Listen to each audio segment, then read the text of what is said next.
वो डरावनी कोठी का रहस्य, कहानी की शुरुआत। नमस्कार दोस्तों, आप देख रहे हैं सुनील श्रीवास्तव डरावनी हिंदी स्टोरी चैनल। अगर आपको रहस्य और डर से भरी कहानियां पसंद हैं तो अभी चैनल को सब्सक्राइब करें और इस कहानी का आनंद लें। आज मैं आपको सुनाने जा रहा हूं एक ऐसी कहानी जिसे सुनने के बाद आप अकेले अंधेरे में बैठने से डरेंगे। ये कहानी है एक भूतिया कोठी की जो अपनी खौफनाक सच्चाई के लिए मशहूर है। कहानी अमन, एक युवा लेखक जो अपनी नई किताब पर काम कर रहा था, शहर की भागदौड़ से दूर शांति की तलाश में एक सुनसान कोठी में रहने चला गया। कोठी बेहद पुरानी थी और उसके चारों ओर घना जंगल था। गांव वालों ने अमन को इस कोठी में जाने से मना किया, लेकिन अमन ने उनकी बात को हंसी में उड़ा दिया। उसे लगा कि ये सब अंधविश्वास है। कोठी में पहली रात सब कुछ सामान्य था, लेकिन आधी रात को अमन को किसी के कदमों की आवाज सुनाई दी। जब उसने दरवाजा खोला तो वहां कोई नहीं था।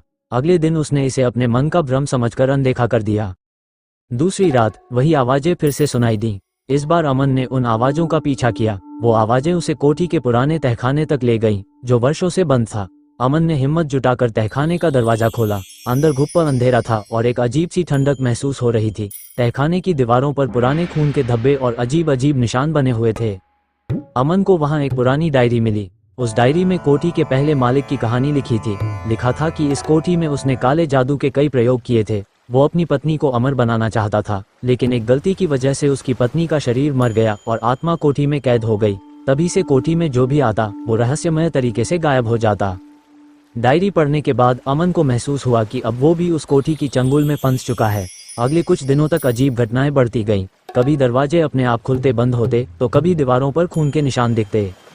आखिरी रात अमन ने वहां से भागने की कोशिश की, लेकिन कोठी के दरवाजे बंद हो गए। तभी एक परछाई उसके सामने आई और बोली, तुम यहाँ से बाहर नहीं जा सकते, अब तुम मेरी कहानी का हिस्सा हो।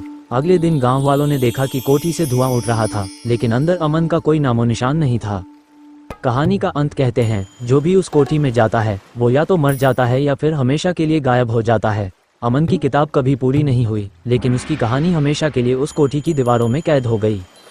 वीडियो का समापन। अगर आपको ये कहानी पसंद आई हो तो चैनल को सब्सक्राइब करना न भूलें। ऐसी ही डरावनी कहानियों के लिए जुड़े रहें सुनील श्रीवास्तव डरावनी हिंदी स्टोरी चैनल के साथ। मिलते हैं अगली कहानी में, तब तक सावधान रहें और सुरक्षित रहें।